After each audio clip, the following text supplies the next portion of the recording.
Andréia, meu paciente não tinha bruxismo. Quando eu coloquei os alinhadores, ele fez o bruxismo. Isso é normal? É.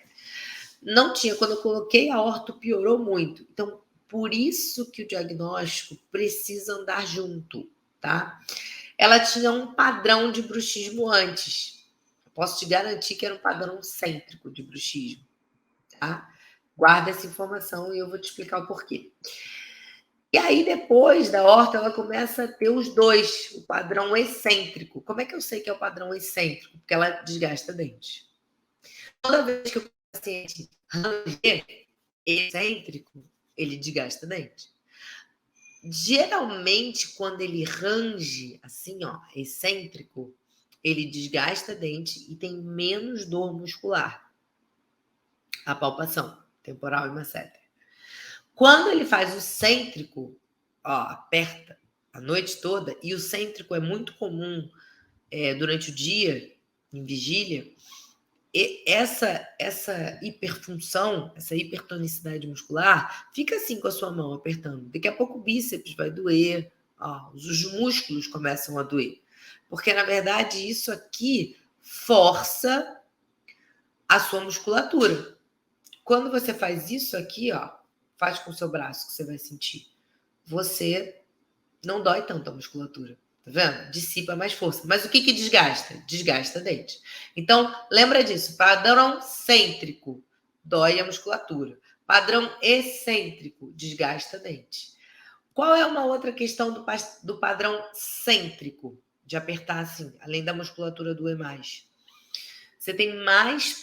Desgasta menos dente, então você não enxerga tão rápido que ele está fazendo bruxismo, só pelo padrão de desgaste dos dentes. Mas tem maior chance de fratura longitudinal. Então, a síndrome do crack dental geralmente é pelo padrão cêntrico de bruxismo. Acordei com o dente quebrado, bruxismo cêntrico. Beleza, paciente pode fazer os dois, tá? Como é o caso dela. Depois que ela fez a orto, colocou o mocap, ela começou a ranger. E eu vejo isso porque ela demorou para trocar, ela demorava, nessa época ela tinha mudado de emprego, olha lá. Era para ser uma orto rápida, olha, julho de 2018. Demorou 2 anos, não era para demorar 2 anos. E aí, o que aconteceu nesses 2 anos? Ela foi rangendo o mocap, né? Comendo a bisacrílica.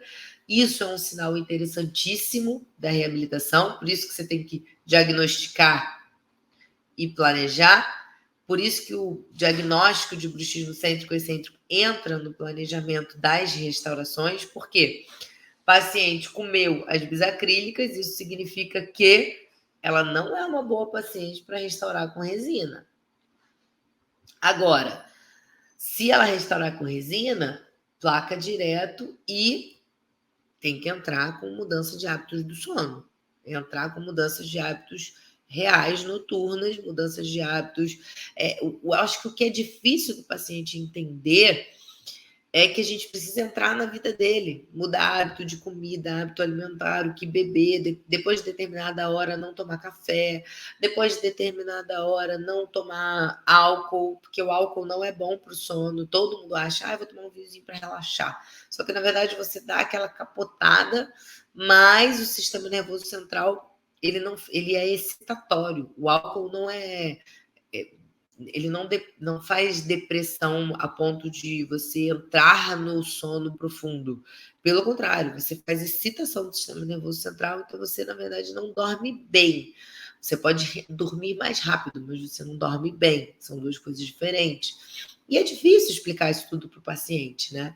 Mas é importante que a gente saiba que isso é parte do nosso planejamento e que, dependendo do tipo de bruxismo que ele faça, muda o material restaurador. Então, por isso, saber de bruxismo cêntrico e excêntrico é importante dentro do planejamento das reabilitações orais.